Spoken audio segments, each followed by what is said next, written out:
चलिए आज एक ऐसी इन्वेस्टिगेशन फाइल खोलते हैं जो आधिकारिक तौर पर तो बंद हो चुकी है, लेकिन इसके अंदर दफन सच आज भी परेशान करते हैं।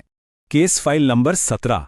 साल 2011 में इसे ऑफिशियली बंद कर दिया गया और कारण एक बच्चे से जुड़ी ऐसी रहस्यमयी गतिविधि जिसका कोई भी स्पष्टीकरण नहीं मिल सका। ये केस जुड़ा है नागपुर में रहने वाले एक बिल्कुल आम मिडिल क्लास परिवार से। तो इस परिवार में थे 3 लोग, एक पिता, एक मां और उनका 6 साल का बेटा आरव। देखने में सब कुछ एकदम नॉर्मल था। तो इस पूरे मामले की शुरुआत होती है आरव की एक बहुत ही अजीब आदत से। एक ऐसी आदत जो हर रात ठीक एक ही वक्त पर खुद को दोहराती थी। हर रात बिल्कुल ठीक 2:17 पर आरव अपनी नींद से जाग जाता था। बिस्तर पर बैठकर वो बस एकटक छत को घूरता रहता, बिना पलक झपकाए। अब शुरू में तो पेरेंट्स ने सोचा चलो बच्चा है, शायद नींद में चलने की आदत होगी या फिर बच्चों की अपनी ही एक कल्पना की दुनिया होती है। उन्होंने इस बात को ज्यादा सीरियसली नहीं लिया। लेकिन फिर एक रात उसकी मां ने हिम्मत करके पूछ ही लिया, बेटा ऊपर क्या देख रहे हो?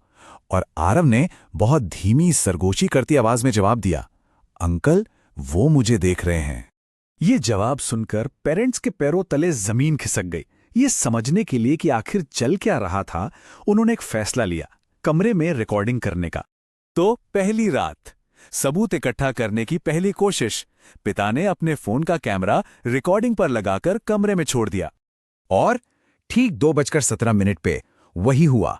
आरव उठा, उसने छत की तरफ देखा और फिर उसके चेहरे पे एक बहुत ही अजीब सी मुस्कान आ गई। अगले दिन जब पिता ने फुटेज देखी तो पहली नजर में कुछ भी अजीब नहीं लगा। छत बिल्कुल साफ थी, लेकिन उनके मन में एक शक था। उन्होंने वीडियो को फ्रेम बाय फ्रेम देखना शुरू किया और तभी उन्हें वो दिखा। सिर्फ 1 सेकंड के एक छोटे से हिस्से के लिए छत के कोने में एक परछाई जैसे पलक झपकाती है। इस पहले सबूत के बाद चीजें बहुत तेजी से बिगड़ने लगीं।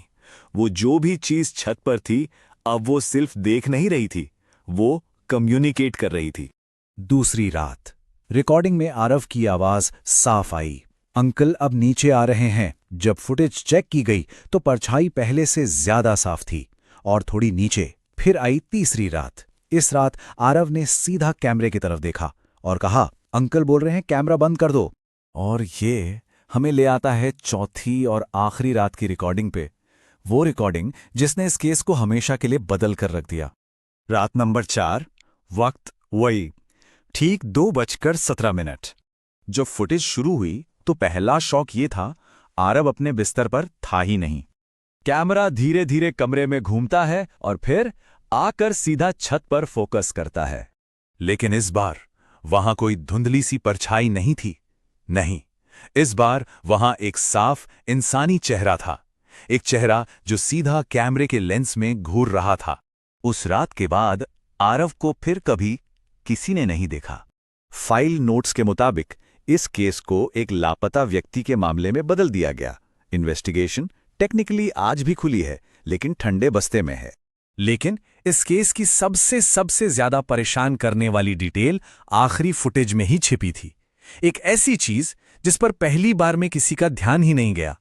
बिस्तर के ठीक पास जमीन पर एक और परछाई खड़ी थी, एक दूसरी परछाई जो आरव की नहीं थी। ये फाइल बंद हो चुकी है, लेकिन एक सवाल छोड़ जाती है। अगर कोई उस घर में होता उस पल, तो क्या उसकी हिम्मत होती छत की तरफ देखने की?